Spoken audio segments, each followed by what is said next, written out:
Welcome 6th class student. Today is our topic on playing with numbers unit 3 संख्याओं के साथ खेलना, जो कि आपका अध्याय 3 है। इस अध्याय में जो आज टॉपिक हम करेंगे फैक्टर गुणनखंड, मल्टीपल्स गुणज। तो दो टॉपिक आज हम इसमें करेंगे। फैक्टर क्या होते हैं, तो फैक्टर के बारे में, factor of A number is an exact divisible of that number. कोई नंबर हम लेंगे, अगर वो उसको पूरा भाग किसी संख्या से हो जाता है तो वो जो संख्या जिससे भाग होता है उस संख्या का गुणनखंड होता है।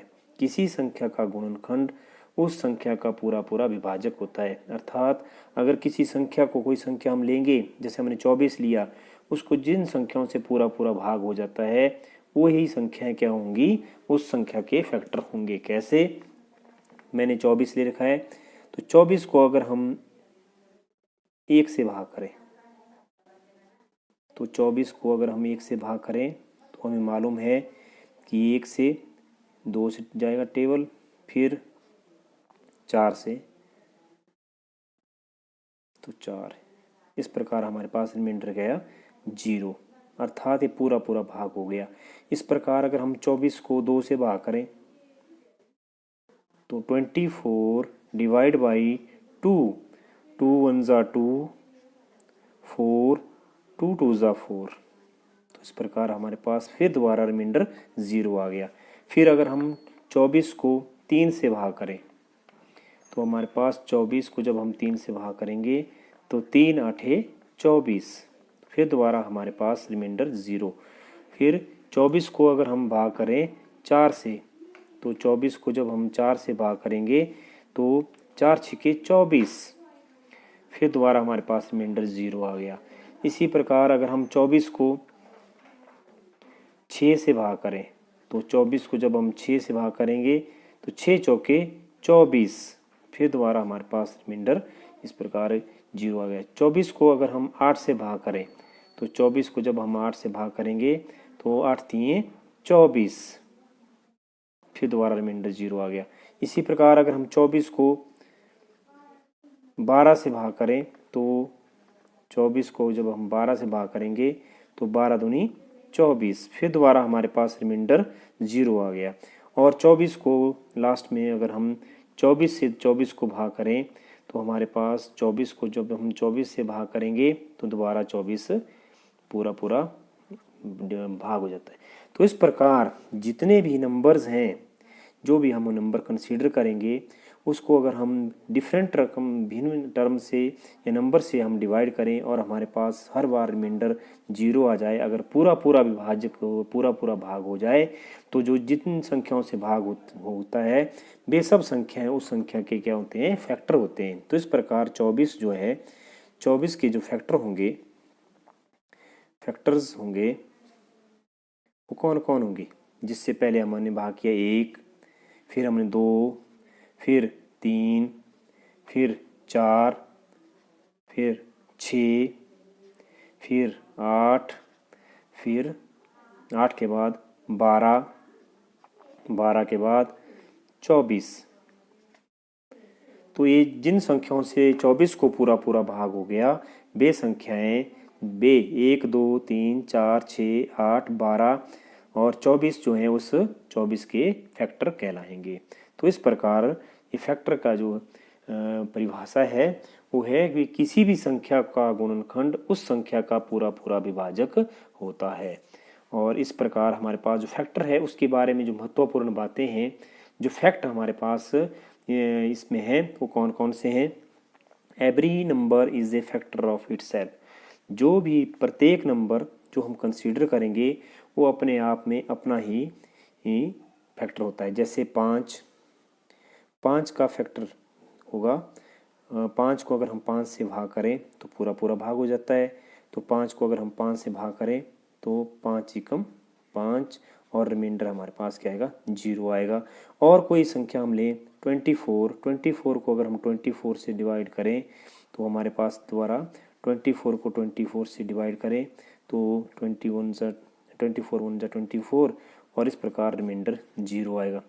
100 को अगर हम 100 से भाग करें तो हमारे पास हमें मालूम है कि किसी भी संख्या को अगर हम उसके साथ भाग करें तो हमारे पास क्या आता है, 1 आता है। और रिमाइंडर उसमें 100 को अगर हम 100 से भाग करें तो 100 एकम 100, रिमाइंडर हमारे पास 0 आएगा। तो इस प्रकार हर एक संख्या, प्रत्येक संख्या अपने आप खुद का एक फैक्टर होती है, अर्थात द फैक्टर ऑफ 5। इस प्रकार हमारे पास फैक्टर ऑफ 5 क्या कहलाएगा, 5। द फैक्टर ऑफ 24, 24 का फैक्टर होगा। इसी प्रकार मैंने लिया 100, तो 100 का ही फैक्टर होगा, अर्थात अपने आप संख्या जो है खुद का जो है वो एक फैक्टर होती है। इस प्रकार हम अनेक कितने भी एग्जाम्पल ले लें, जो हर एक जो हम नंबर लेंगे वो अपने आप में खुद का एक फैक्टर होगी। तो इस प्रकार ये पहला पॉइंट जो है इसके बारे में हमारा जो फैक्टर का है। दूसरा पॉइंट इसमें, every factor of A number is an exact divisible of that number. अभी हमने किया कि अगर हम किसी संख्या का फैक्टर निकाले चलें, तो अगर हमने फैक्टर ऑफ 15 निकालने हो, फैक्टर्स ऑफ 15 के अगर हमने फैक्टर निकालने हो तो किस प्रकार निकालेंगे, फैक्टर ऑफ 15। तो 15 को कौन कौन सी जो संख्याएं, सबसे पहले तो हमने सीखा कि अपने आप में संख्या क्या होती है, खुद का फैक्टर होती है। तो 15 को डिवाइड हो जाता है 1 से, वो 15 आता है। 15 को 2 से भाग नहीं होता बल्कि 3 से होता है, तो 5 आता है। 15 को अगर हम भाग करें 5 से तो हमारे पास 3 आता है। 15 को अगर हम 15 से भाग करें तो फिर दोबारा हमारे पास 1 आता है, अर्थात पूरा पूरा भाग हो जाता है। 15 को 1 से भाग हो जाता है, 15 आएगा, रिमाइंडर हमारे पास 0 आएगा। इस प्रकार अगर हम 15 को 5 से भाग करें तो हमारे पास 3 5 15, फिर दोबारा हमारे पास रिमाइंडर 0 आएगा। और 15 को अगर हम 15 से ही भाग करें तो हमारे पास 15 एकम 15। इस पर तो हर एक जो भी संख्या है वो क्या होगी, 1 1 3 5 15। इस प्रकार हमारे पास 15 के जो फैक्टर होंगे, 1 जिन जिन से हम इसको पूरा भाग हो जाता है, 1 3 5 और 15, ये 15 के फैक्टर कहलाएंगे। अर्थात every factor of A number is an exact divisible of that number. तो उस जिस संख्या को हमने ले रखा है और जो फैक्टर हैं उनसे पूरा पूरा भाग हो जाता है। तीसरा point, every factor is less than और इक्वल टू गिवन नंबर। जो भी हम कंसीडर करेंगे कोई नंबर, उसमें जो फैक्टर होंगे वो हमेशा क्या होंगे, लेस देन, उस नंबर से कम ही होंगे या उसके बराबर होंगे। तो फैक्टर जो होते हैं हमेशा factors of A number always less than, छोटे या उसके बराबर होते हैं हमेशा। कैसे, अगर हम इसको एग्जांपल के जरिए समझना चाहें, 18, तो अगर हम फैक्टर ऑफ 18 तो हम कंसीडर करेंगे, सबसे पहले 18 को 1 से भाग हो जाता है, ठीक है। 18 को 2 से भाग हो जाता है, 9 दूनी 18। 18 को 3 से भाग हो जाता है, 3 छिके 18। 18 को 6 से भाग हो जाता है, 3 छिके 18। 18 को 9 से भाग हो जाता है, 2 आता है। और लास्ट में 18 को 18 से भाग हो जाता है, आता है हमारे पास 1। तो इस प्रकार 18 के जो फैक्टर होंगे, फैक्टर्स ऑफ 18 इज 1 2 1, जिस चीज से भाग हुआ है, 2 3 6 9 एंड 18। तो यहाँ हम देखते हैं कि जो भी संख्या हमने यहाँ कंसीडर कर रखी है 18 है, और इसके फैक्टर जो है, 1 जो है वो 18 से क्या है, छोटा है और 18 बड़ा है। और इस प्रकार 18 जो है, 18 से छोटा 2 है, 18 से छोटा 3 है, 18 से छोटा 6 है, 18 से छोटा 9 है, 18 के बराबर 18 है। अर्थात जो भी हमने फैक्टर ले रखे हैं वो 18 से छोटे ही होंगे या बराबर होंगे, उससे बड़े कभी नहीं हो सकते। कोई भी अगर हमने संख्या कंसीडर कर रखी है तो फैक्टर जो होंगे हमेशा उस संख्या के बराबर हो सकते हैं या उससे छोटे ही होंगे, कभी भी बड़े नहीं होंगे। और जो चौथा इसमें पॉइंट है, the factor the number of a factor of a given number are infinite. हमेशा जो फैक्टर होते हैं किसी संख्या के वो क्या होते हैं, निश्चित होते हैं, हमेशा वो फाइनाइट होते हैं, निश्चित या इसमें फिक्स्ड होते हैं। तो निश्चित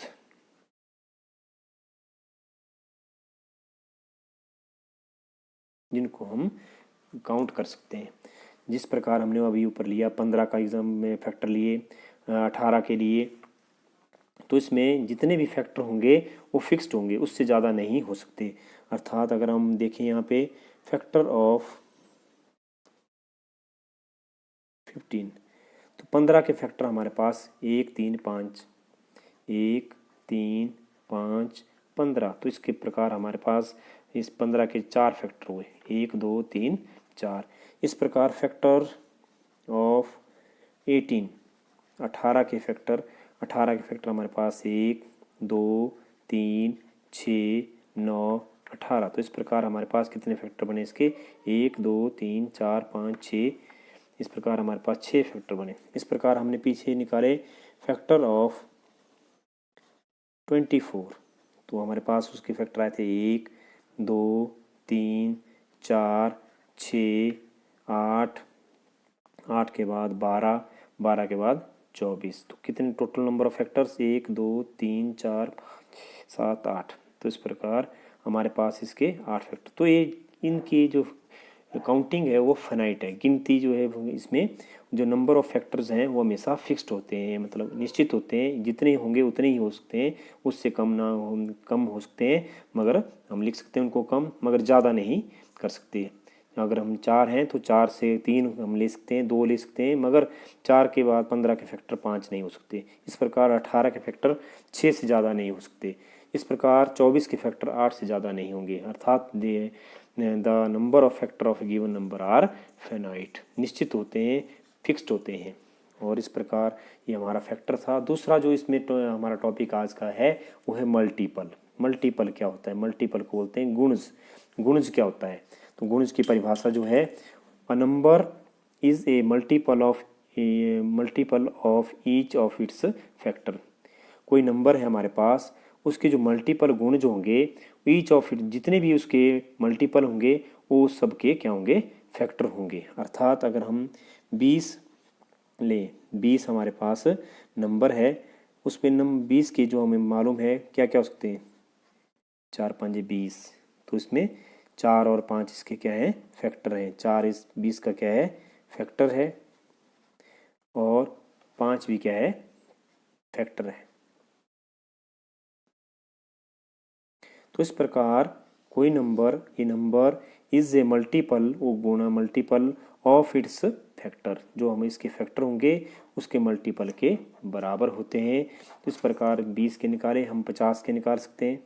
50 जो है हम इस तरह लिख सकते हैं, 10 गुणा 5, तो 10, 50 का जो है 10 भी फैक्टर है, 5 भी फैक्टर है। तो इस प्रकार मल्टीपल ऑफ इट्स फैक्टर्स, जो हम नंबर कंसीडर करेंगे उसके अगर हमने मल्टीपल निकालने हो तो जो मल्टीपल होते हैं वो उस संख्या के फैक्टर के गुणा के बराबर होते हैं। जितने उसमें गुण या फैक्टर हैं उनकी गुणा करके आ जाते हैं, वो फैक्टर कहलाते हैं। इस प्रकार जो फैक्टर के बारे में जो फैक्ट्स हैं, जो इम्पोर्टेंट मेन पॉइंट है फैक्टर के मल्टीपल के बारे में, पीछे हमने फैक्टर के बारे में पढ़ा। अब हम मेन पॉइंट ऑफ मल्टीपल्स करेंगे। मल्टीपल के बारे में क्या क्या बातें हो सकती हैं। Every number is a multiple of itself. तो हमने पीछे पढ़ा कि every number is a factor of itself. तो मल्टीपल और फैक्टर दोनों संख्याओं के बराबर होते हैं। अपने आप में संख्या खुद का फैक्टर भी होती है और संख्या अपने आप में खुद का मल्टीपल भी होती है। जैसे हम मल्टीपल लेंगे, मल्टीपल ऑफ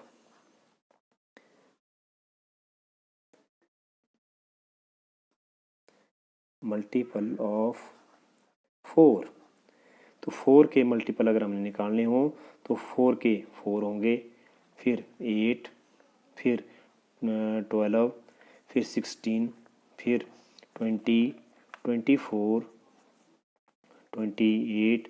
इस प्रकार आगे तक हम इसमें 32, 36 सो ऑन, ये 4 के मल्टीपल्स हैं।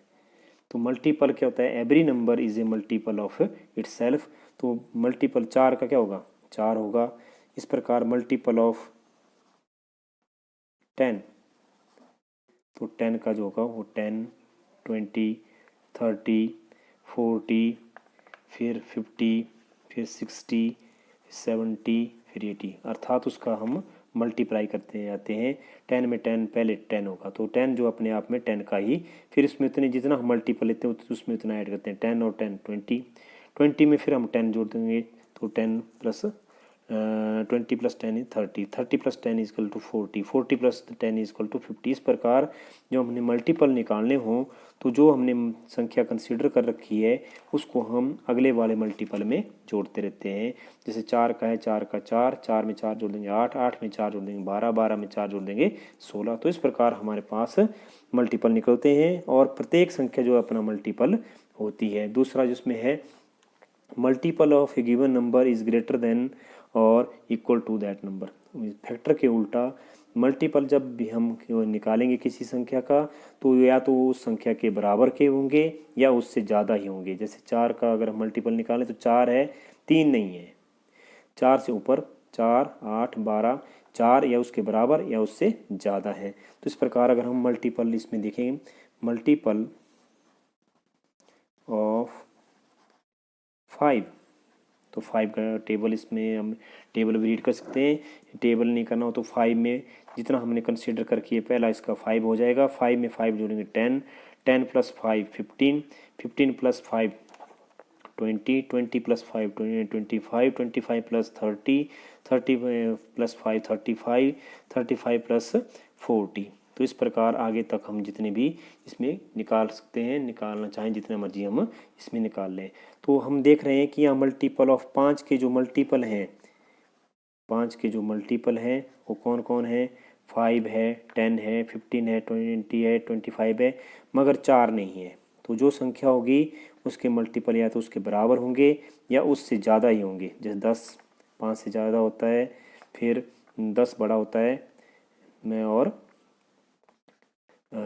10 बड़ा होता है, 5 छोटा होता है। जो हम संख्या कंसीडर कर रहे हैं अगले वाला मल्टीपल उससे बड़ा ही होगा। और 5 से बड़ा फिर अगला मल्टीपल 15 है, फिर 5 से बड़ा 20 है, 5 से बड़ा 25 है, 5 से बड़ा 30 है। इस प्रकार जितने भी मल्टीपल होंगे वो हमेशा उस गिवन नंबर से हमेशा या तो बराबर के होंगे या उससे फिर बड़े ही होंगे, छोटे कभी नहीं होंगे। अर्थात अगर 5 का मल्टीपल हम 4 कहें नहीं होगा, 3 नहीं होगा, 2 नहीं होगा, बल्कि 5 होगा और फिर उससे आगे 10 होगा, उससे आगे 15 होगा। तो इस प्रकार जो हमारे पास कंडीशन है multiple of a given number is greater than और इक्वल टू दैट नंबर। अगला जो जिसमें तीसरा पॉइंट है, the number of multiple of a given number is infinite, अनगिनत होते हैं, अनगिनत। इनफाइनाइट का मतलब होता है अनगिनत, जिनकी हम काउंटिंग ना कर सकें। जिस प्रकार हमें आसमान में तारे हैं या फिर बाल हैं या रेत का ढेर है, उसमें रेत में ढेर में कण है, तो उसको उस तरह की संख्या को क्या बोलते हैं, इनफाइनाइट, जिसकी गिनती हम नहीं कर सकते। तो इस प्रकार हम कभी भी किसी नंबर का अगर हम मल्टीपल निकालने चले तो हम उसकी अगर निकालते चलें तो हमारे लाइफ इसमें पूरी हो जाएगी, मगर मल्टीपल ख़त्म नहीं होंगे, वो आगे से आगे निकलते ही रहेंगे। जैसे हमारे पास 2 है, मल्टीपल ऑफ 2, तो 2 का 2, फिर 2 में 2 ऐड कर दिया, 4, 4 में 2 ने ऐड कर दिया, 6, 6 में 2 ऐड कर दिया, 8, 8 में 2 10, 10 में 2 12, 12 में 2 14, 14 में 2 16, 16 में 2 18, 18 में 2 20, 20 में 22, 22 में 24, 24 26। इस प्रकार हम आगे तक जब तक हम निकालना चाहें उतने ही निकाल सकते हैं, मगर वो ख़त्म नहीं होंगे, वो आगे आगे मल्टीपल निकलते ही जाएंगे, वो बढ़ते ही जाएंगे, कम नहीं हो सकते, अनगिनत होते हैं, जिनको हम गिनती चाहे करना चाहें मगर उनको गिन नहीं पाते। तो इस प्रकार जो हमारे पास आज का टॉपिक था वो मल्टीपल और फैक्टर के बारे में था। तो इसमें हमने मल्टीपल और फैक्टर के बारे में कुछ उसके बारे में मेन फैक्ट्स जो हैं उनके बारे में पढ़ा। धन्यवाद।